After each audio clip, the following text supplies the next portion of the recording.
What's going on, fellas? I'm good, guys. How are you? Oh, Prodners, Josh, Drew, Yash, Bisma, Leo.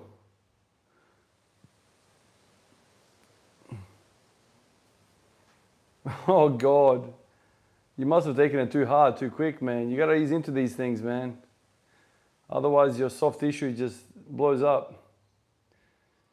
Yash, what's going on, man? For 10, 280 for 10 and 295 for 4 on chest supported single cable rows today. And 255 for 7 on bench today. Nice. Very nice, man. Good work. Yeah, very early, man. But you know how it is. Whatever life calls for is what I gotta do, man. Not every day is gonna be the same. I'm wasted from last night's session after the deadlifts. I'm feeling it, that's for sure. Where do I bloody put this microphone? Let's put it here, eh? Do some front squats to start off with today. Went for a bit of a run just to warm up. Front squats and then bench.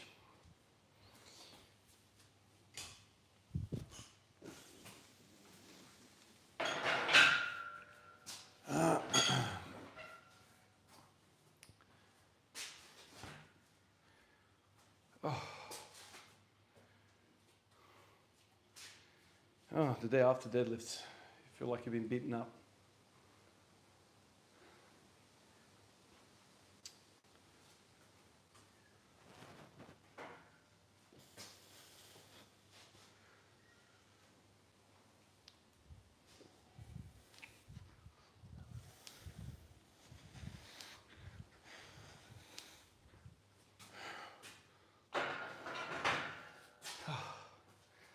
Thought I'd do front squats first today. Get the run in. Maybe I'll feel a little bit better after the deadlifts yesterday. To get the blood rolling quick. Instead of just freaking laying down on the bench. Well, let's see. Let's see if my bench suffers.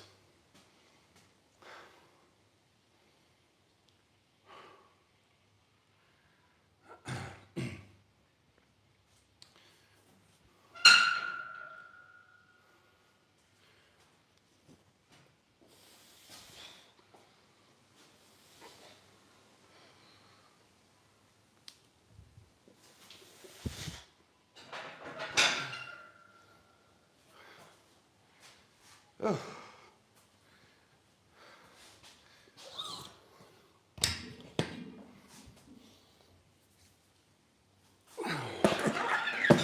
Just a quick squat. And I'm also sore from the 210 the other day. My glutes are sore from that, which is weird. You know? Sore galore. That's right, today's bench should be feeling good.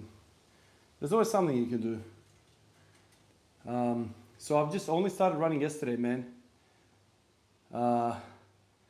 Yesterday I ran 1,200 meters. So 2 laps of the little block that I've got here. And I mean, I could have gone for longer, but the whole idea yesterday was just to warm up a little bit for the front squat. And try that instead of all the other lateral hip stuff that I was doing. If you think about it, running is a unilateral exercise as well. And so I kind of got what I wanted out of it, you know, which was the TFL hip flexor side glute business. It did light up. So that was kind of interesting. Got jelly legs from it, surprisingly. And then today I only did 600 meters, 600 meter jog. And I'm feeling my TFLs big time. It's actually quite sore. So which is interesting, right? Because I've been isolating with all this fancy movement exercises to get the lateral hips, but really a run is is the best you're going to get. I want to keep the running in at least for a little while just to see how the hips are going to respond. I'm not doing it for cardiovascular. I'm not doing it for, you know, the normal reasons. I'm purely doing it for the unilateral power, you know, hip stuff. I'm connecting a few dots in my mind, and I thought, you know, either that or skipping or something, you know, like jumping, you know, unilaterally. I thought about doing single leg hops, you know, like little pogo hops, what do you call them? Pogo jumps on one leg. Because I'm kind of interested in that explosive lateral hip stability, and whether that's going to impact me in a positive way. I really like what I did yesterday. Really, like I said, my hips are sore hips from running, and I ran in Jordans instead of my normal Vivo bare feet shoes that I ran last time and I screwed myself up with, because those things freaking lit up my Achilles like anybody's business, man. You know, so last time I tried that and I got screwed over in the wrong spot. I wasn't really after Achilles work, but I got Achilles work. This time around, much more comfortable shoe, much more padding. Pulled up today, the Achilles are feeling great, calves are feeling great, everything's feeling great. But the hips, exactly where I wanted. So I was kind of very pleased with that, to wake up this morning to feel that, you know. So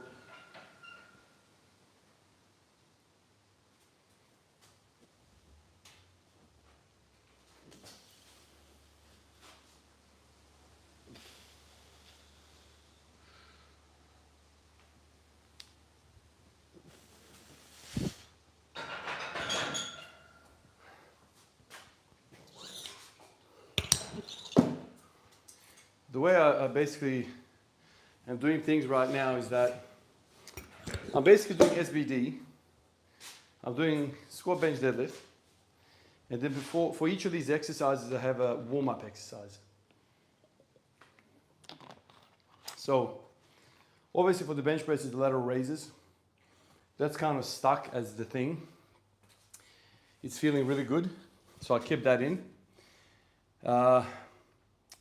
For the squatting, some sort of unilateral leg, side, hip business seems to be doing well. And then for the deadlifts yesterday, for those of you that were not in the stream, probably none of you guys were in the stream yesterday, I did side bends. I chose that as my deadlift accessory, warm up. And I kind of gave the explanation of, you know, anytime I get into like a really big pulling stage, and I do a lot of volume with it, I tend to feel like a groin sharp discomfort, kind of like a threatening hernia sensation. And I've had this for years, you know, when I overdo the pulling, it starts to feel a bit funny. And so then over the years, I've tried many different things to combat that feeling. And what I've kind of settled down on is some sort of abdominal work. Not hip flexor work, not whatever, but like abdominal work. And after lots of trial and error, and this is kind of the stuff that I said in yesterday's video, this is the kind of stuff that rarely ever makes it on regular videos, because this is the kind of stuff that you're kind of working on the side. Like, you can't document everything. And some of these videos, when I make a video, it's like a 5-10 minute video and I've got a certain idea I want to get across. And a lot of this fluffy stuff gets left out. But yeah, the side bend is something that I've worked out works really well for the obliques. Obviously transverse abdominis as well. The QL muscle, a lot of stuff goes on. But regardless, like, that's all kind of sexy and nice, but it makes that sensation in my groin feel better. And it feels like I have a stronger core, a more active core. And I'm not doing this as an overload exercise. I'm simply doing it to warm up to the deadlift. Turn on the core for the deadlift, and then the deadlift feels strong, and I feel like I'm not limited by the core. So each of these exercises, I have an exercise that I do, SBD. And so I'm basically rotating 6 exercises at the moment. And some of them are every day, like the lateral raises. And what I'm hoping to do is every day with the running, with the jogging. And it's going to be very minimal. I I'm somebody that's run a lot in my life. I'm not foreign to running at all. In recent years, very foreign because of the weightlifting and whatnot. The goals have changed. But in my early basketball years, man, that's all I freaking done. Like just run, run, run. And I know full well how dangerous running can be. The forces involved, you know, shin splits, which I struggle with in my sort of upper junior basketball days. Did a lot of running, got shin splits. I even know what ITB syndrome is. I had a lot of issues with that, and it's all kind of like running related. There's a lot of forces in running, and so I'm taking it very easy. 600 meters is all I'm going to do. Yesterday I did 1200 because my son came with me and he was like, Dad, let's do another lap. Like, all right, let's do another lap. Took us really slow, obviously. But running is something that you have to respect. You don't jump into running hard. Not when you've got all this other shit going on as well. You got to respect it. So periodized running as well, it's a thing.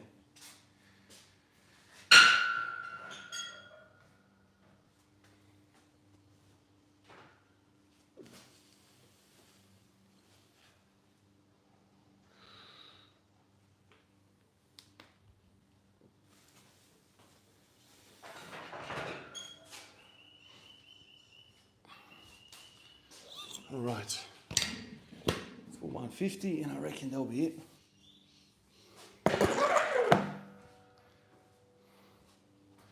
And then we'll get cracking with the bench warm up and then we'll get some good benching done hopefully. I didn't bench yesterday at all. Yesterday was just basically the deadlift. And that kicked my ass. That really screwed me over. Yeah. Murat, thank you, man. How much do I weigh? 104 kilos last time I weighed, which is probably a couple of weeks ago now. Haven't weighed myself recently. Ivan, you're tempting me to front squat after my back squats right now. Do it, man, Drew. You don't have to go nuts with it. Just say hi. Say hi to the front squat. Work up to a very, very comfortable single, and it's well worth your time. I've also been in Iraq for a deadlift accessory. Yeah, I remember that video. I remember with Mark Bell. I remember that video when he spoke about that.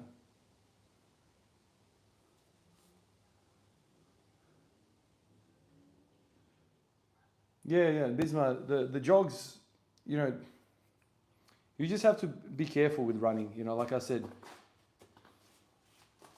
And you have to have a purpose of why you're doing it, you know. Like if you're doing it for cardiovascular purposes, maybe not the greatest. Because, you know, if you're thinking about running 30 minutes, an hour a day or something like that, or a couple of times a week, now you're entering a different world and a different genre. And lots of pounding on the pavement requires certain other accessories to keep your lower limbs healthy. And once again, you have to ease into it. But if you're going to spend a couple of hours a week running, you have to think about some of these other things. And for me, I don't want to go down that path where I'm running that much, because then I feel like that's going to take away from this. And this is always my priority. Running can serve its purpose, but like very, very small dosages.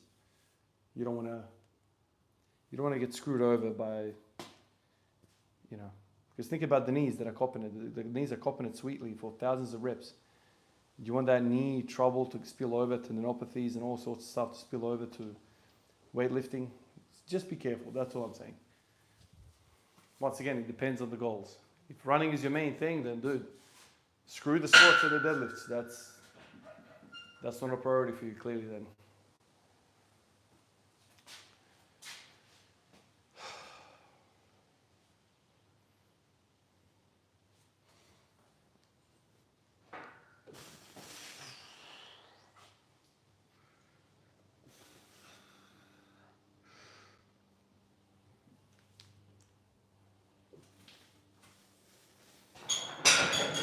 All right, that's good.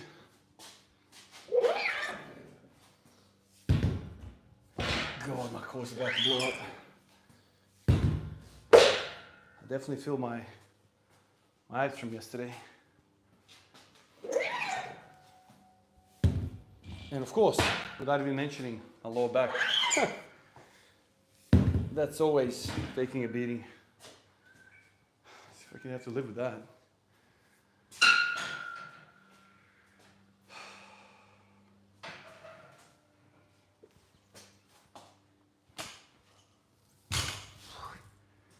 Alrighty.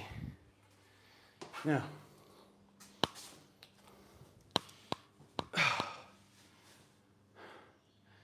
sit down.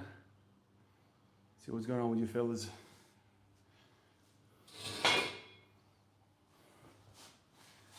Alrighty.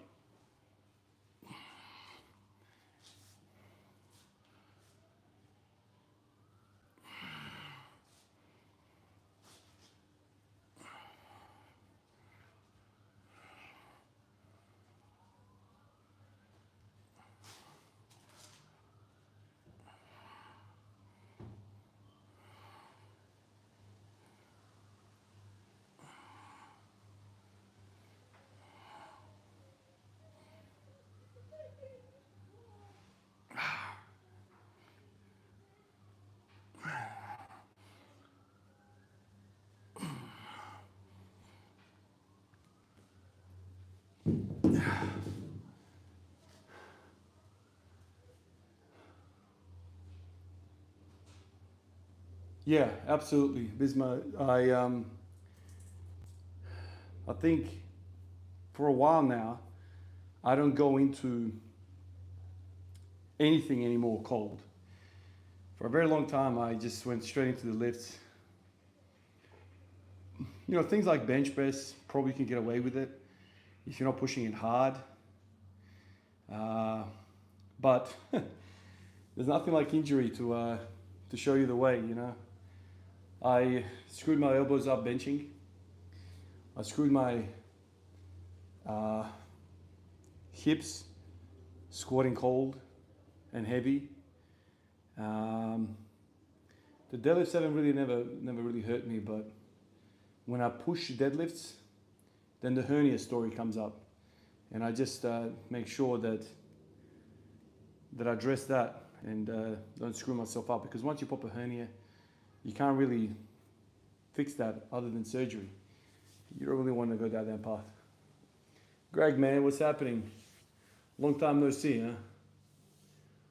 You don't even go into pull-ups cold. I do lighter than body weight, pull downs before I actually do pull-ups. Hey, man, why not? That's probably a good idea as well, if you think about it. Once again, when you're like 18, 19, 20 years old, and just generally in 20s, you could probably get away with it, and you can do things like this. But once you become, I don't want to say elite, once you start to put on size and muscle and strength, and when you start to like really develop your strength, all of a sudden now you have a big engine in your car and you can break things easily. You can't really break things in a Toyota Corolla because it just doesn't have enough force inside it. I mean, you can break things if you're a numbskull, but what I'm saying is it's very easy to break a performance vehicle because you're dealing with forces that are crazy, right? With the Toyota Corolla, there's nothing going on, right? And so I feel like if you can, I don't know, do 30 pull-ups and you've got a strong back and you're training really hard, jumping up and yanking yourself on the bar first rep as soon as you walk into the gym might not be the greatest idea. Same with the deadlift, same with all sorts of things. You're just dealing with muscles that pull harder. So just have to be mindful of that. Does that not fatigue you for the main lift though? You have to be careful, Bisma. You have to be careful what you're doing, right? Yeah, I specifically say, when I'm doing these lateral raises, I'm not going nuts, right? Like, I'm doing 5 kilos, man. I could definitely do 10 and 15 and start fucking yanking the thing. No, I'm treating this as an accessory. It belongs in the accessory box. I don't go crazy. Same with the side bends. Sure, I can definitely put up a fucking suitcase, carry and yank that shit down the backyard. But that's not what I'm here for. I'm here for the deadlift. If you want to, train your carry, and that's your main thing, sure, there's a place for that as well. But I'm using these movements as a kind of like a lubing up process in a way, right? Like for the main movement type thing, you know. Alrighty, let's get set number 2.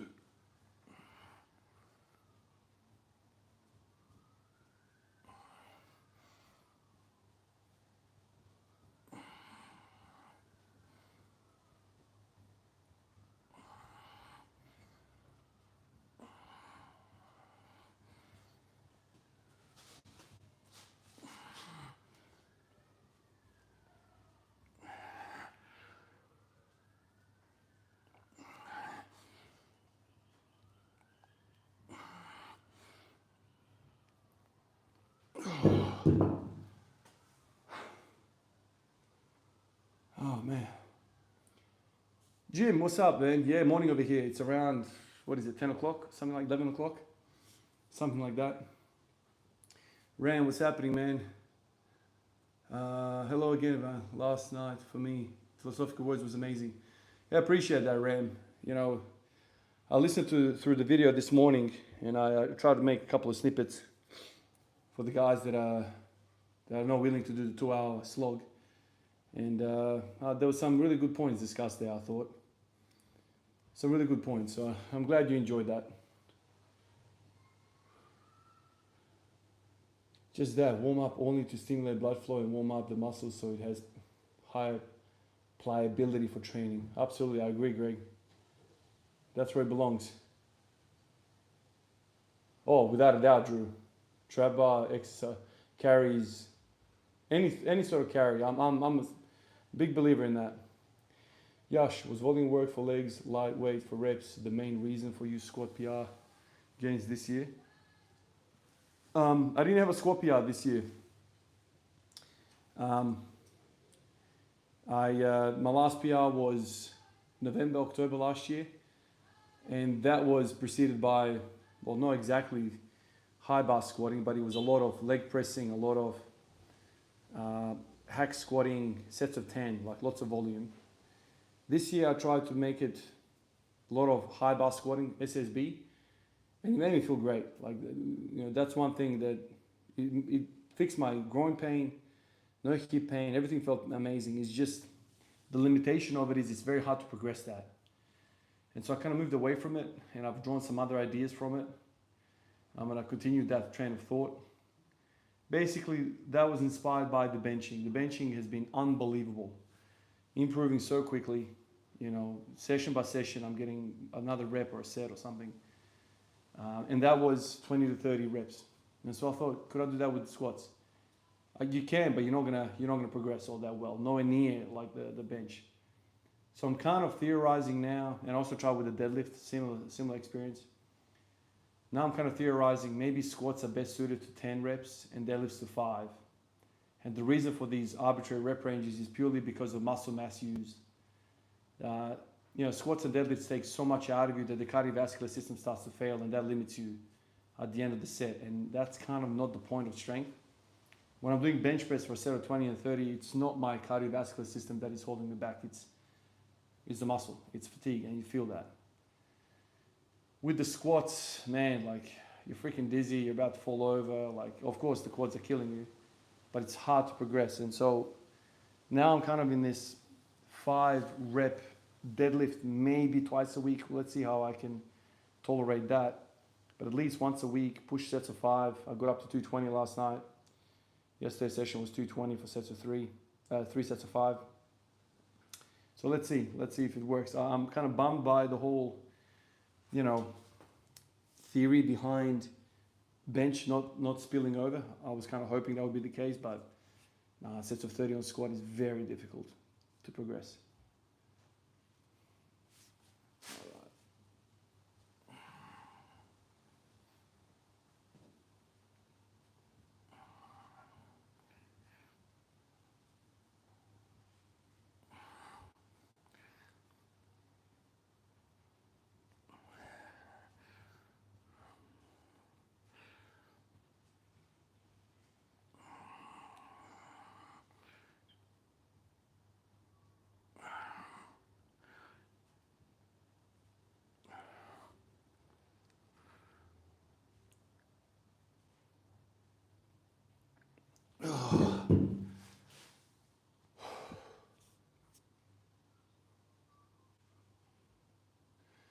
Planning to stick with the SSB indefinitely. I found it is better for my elbows.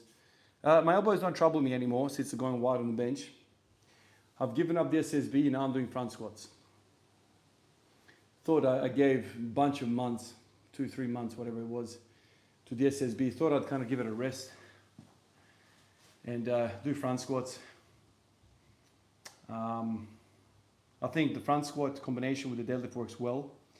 One's obviously very posterior, one's very anterior. So it kind of clicks better. It's all about mixing and matching some of these movements to try and work out what goes well with what. That's kind of most of the trouble that I experience with training. Exercise selection is very important. The order of exercise per session is also very important. All those variables kind of impact each other. You know, when you first start training out, like you just go with the flow, whatever you want to do. But then eventually you kind of realize that exercises have relationships with each other. And so, you know, you kind of work things out. Over the years, you know, Bisma, I saw your comment there. Over the years, I've worked out that, yeah, the front squat and the deadlift kind of go hand in hand. When the deadlift feels amazing, so does the front squat. When the front squat starts to really pop, so does the deadlift. That's my experience. So clearly, when my legs are on point, I start to develop that leg drive off the ground and I can pull and peel it off the ground, being my weakness, off the floor. So if I can feel strong, like I can hit 180 on the front squat on a regular, that's a really good indicator that my legs are in the mix and I can start to wedge under that bar and use the quads for that little. And you know, the leg drive on the deadlift is not a very long period of time. It's just that you don't want to break the bar with your back. You want to break the bar with your knees, if that makes any sense. You just want to unpeel that. You just want to peel that thing off the floor and for you to be, just for a split second, be in your legs. And that adds that bit of speed to the bar, and then your posterior chain takes over.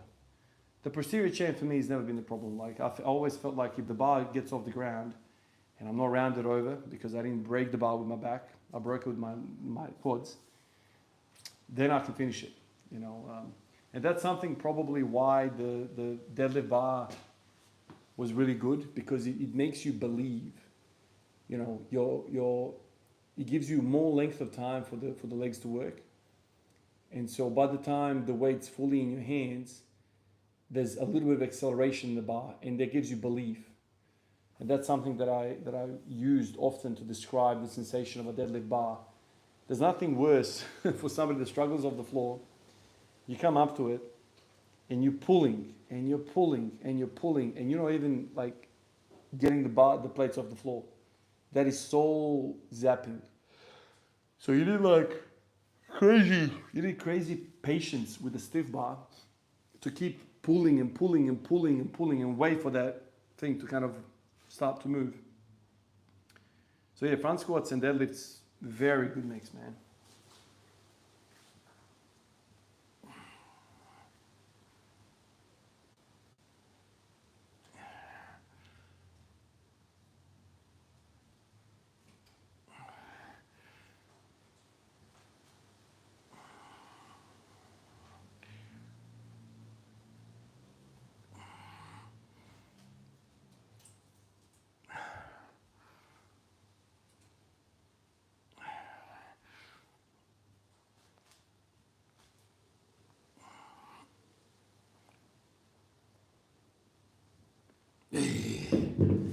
That's 4 of these. What's up, guys? Yeah, there you go, Jim. You believe it as well. Front squat seems to be good. Drew, have you ever had shoulder issues from dips? I haven't had shoulder issues, but I've always felt like dips felt funny on the shoulders, and that's probably why I never explored them to the depths, because it always kind of gave me that weird feeling. Dane from Garage Strength saying he front squatted every day for 2 years or something like that, and his deadlift went up. There you go.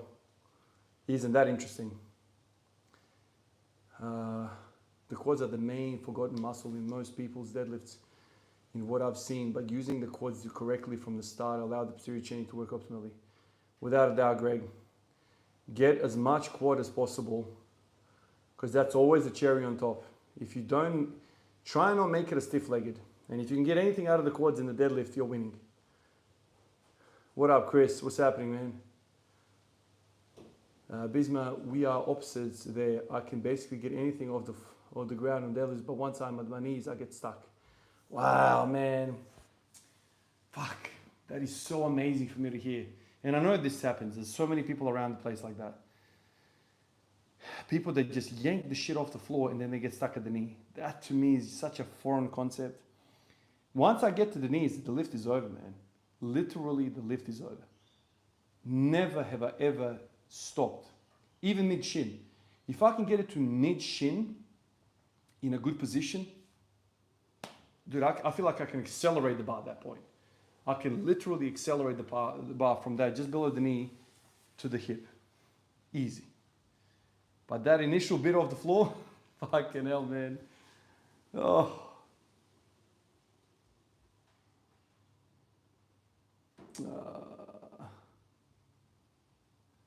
Thank you, Chris. Lemon, what's up, man? Back again. Heel elevated back squats. I have for a period, and I've elevated it to different elevations. And I spent some time with it, I remember. And what I concluded, if I don't get this wrong, what I concluded was that even in heel elevated squats,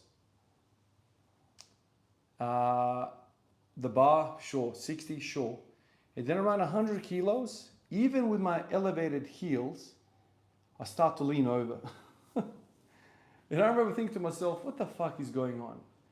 My ankles are completely not the restriction now. I have like full elevation of the heels. And yet I was going leaning over. And I remember thinking at the time, what is going on there? You know? And that kind of led down the path to Hindu squats and, you know, that in general. And I just did bodyweight squats, heel elevated for a while. And that was kind of a pretty good period. I think that's when I hit 212 on the squat for the first time. Yeah, it was a weird concept. No matter how much I trained the heel elevated, the moment the weight started getting anything remotely heavy, the lean's there. So I kind of gave up on it. Thank you, Jim. See you next time, buddy. Catch you next time. Drew says, dips have helped me build my shoulders and triceps well, but then I've had lots of pain from it. Yeah, that's the tricky bit about it, isn't it? Respect from Albania, brate. Arti, what's up, man? Pozdrav. All right, let me finalize this warm-up with another set. Then we get over to the benching station. All right.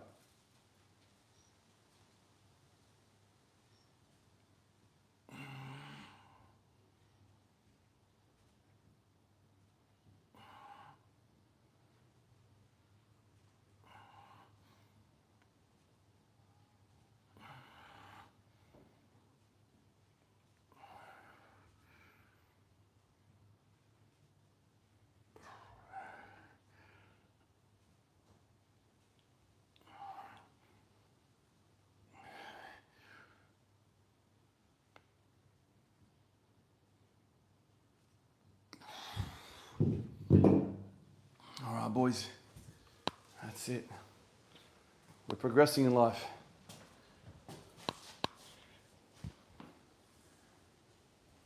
Let me pick this up a bit.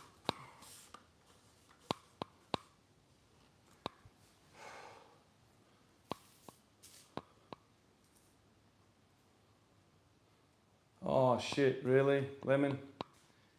When you did your 212, it looked like a deadlift, did it? Fuck, I hate that. I hate the thought of squatting like that. But all my years of squatting, I always felt like that was the path for me. You know, if I really, really dug in and just fucking allowed the back to take over. the same thing would happen to me. The same thing. Alrighty. Can you guys see me? Is that... Oh my God. Irresistible not to sit on the bench and stretch.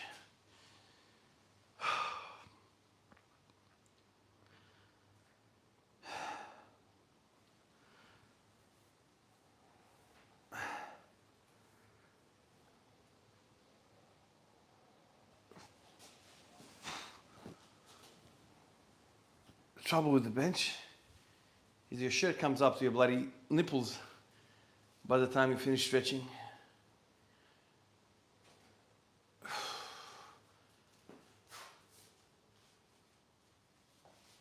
Alrighty.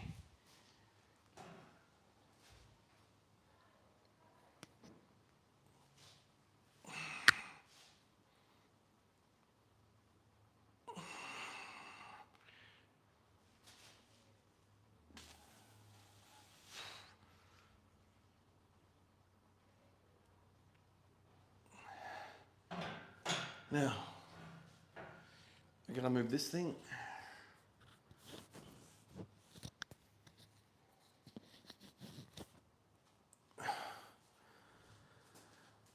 Oh.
Oh, that's 3. When I get to 5, I'll know that I'm ready.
Can't see anything after all that.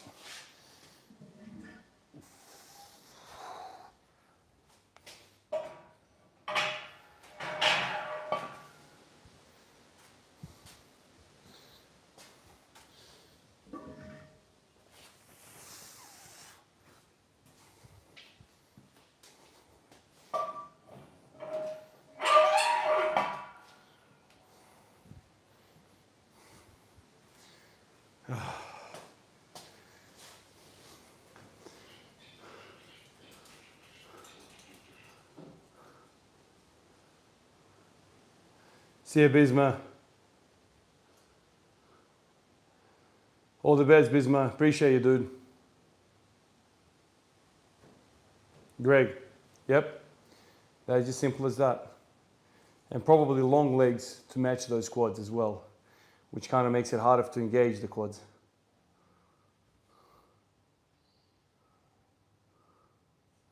I've never low bar squatted. I've done 220 high bar at 85. My knees are done. Oh,